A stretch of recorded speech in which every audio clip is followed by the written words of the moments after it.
Welcome to my podcast, You Can Be Unstoppable. My name is Ewelina Szczeblewska and I am very honored to bring to you episode number 10. And today I will be discussing the rules of the mind. What are they and how they affect our lives? Before I move on, did you know that there are rules by which the mind operates? Once you know what they are and how they can affect your life, it will allow you to improve your life significantly, as you will get the mind to work for you, not against you. I will discuss the most important rules that I think you should be aware of. The first rule that I would like to talk about is your mind wants to stay with what is familiar while avoiding what is unfamiliar. As humans, we don't like change as it brings unknown, unfamiliar into our life. It creates anxiety and stress as we don't know what is on the other side of that change.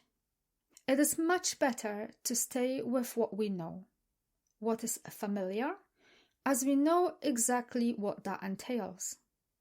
Your mind will try to convince you, sabotage you, in effect into thinking that it is much better to be safe with the familiar, even thought it is harmful to you, even thought you do want to change, even thought it leaves you worse off than the alternative. Sticking with what's the familiar is called status quo bias. Status quo bias has the potential for you to miss on the fantastic opportunity to be happier or better off because you are afraid of change. The second rule that I would like to discuss is that according to Freud's pleasure principle, we are biologically driven to avoid pain and pursue pleasure. This rule makes us seek immediate gratification for all our needs, desires, and wants. We make decisions based on if they will bring us pleasure. The main need is to fulfill the most basic and primitive urges such as hunger, thirst, and sex. If we struggle to meet those needs, we experience anxiety and tension. As humans, we feel the loss far more vividly than gains, and therefore work harder to avoid loss. We tend to give far more value to something that we already have. When you want to change some of your habits, it may be very helpful to link unwanted habits to pain and wanted habits to pleasure. If you are on a diet and you order a salad, say something along the lines, I am choosing this. This is exactly what I want, and it will be delicious. If you look at the salad as a necessary evil, then you will find very hard sticking to the diet. Another rule of the mind that I would like to talk about says, the mind responds to the pictures and the words that you are saying to yourself. The mind listens and sees the pictures through the neural pathways. Words and pictures form part of the blueprint that we operate from. I invite you to be very careful about what you say to yourself.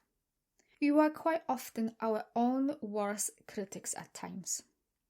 How many times have you said to yourself something along those lines of, you idiot, you are so stupid, no wonder you can't find a job, I'm ugly, no one loves me, I don't deserve love. I would like you to take a moment and think about all those things that you keep saying to yourself. Repeated often enough becomes the truth. Why not try to use much more useful and helpful words like, you are smart, I am lovable, I am enough, I am worthy. The mind doesn't know what is true and what is not, but it will believe everything that you tell it. The mind does what it thinks you really want, forms another rule of the mind. I said earlier that your mind is a very good listener, but it can be confusing for the mind when you say one thing, but your beliefs are the opposite of what you say on a conscious level. The mind will pull you back to what you believe, even thought is not what you want on a conscious level. Negative self-talk doesn't help here. Unconscious blocks can be a series of obstacles when it comes to feeling good and achieving your goals, as the subconscious mind always wins. For example, imagine that you are going for a job interview, but your inner dialogue is, I suck at interviews. I will screw up my chances somehow. Or you are going on a date and your inner voice says, you are not good enough for this guy or this woman. You are not worthy of love. And guess what happens? You get rejected and your mind feeds on it as a confirmation bias of your inner dialogue. Rule number 4. What is expected tends to be realized. In other words, what we focus on, we get more of. We become what we think about. For example, worrying is a form of programming a picture of what we don't want. Have you ever walked into a room and felt the uplifting energy as one of your friends was there and they are always happy and positive? Or do you know someone who's always unhappy, miserable, always expect the worst from people? And this is exactly what they are going to get. Subconsciously, they will be looking for people who will disappoint them, who will lie to them, or anything else they expect. The mind will be looking for evidence that what you believe is true. This is happening because you have certain beliefs created on the basis of past events, experiences, emotional hurts, and you will constantly be looking for the evidence to confirm that belief. Another way to explain this is to think that our health is largely dependent upon our mental expectancy. There are many studies out there to show that people who expect to remain sick, paralyzed, helpless, even to die, those expected conditions tend to be realized. Another very important rule is that every thought you think causes a physical reaction and an emotional response within you. Simply said, thoughts can influence the mind and body. Every thought we think releases chemical message through neurons that help to communicate with other cells. Thoughts can influence the neurotransmitters in the brain.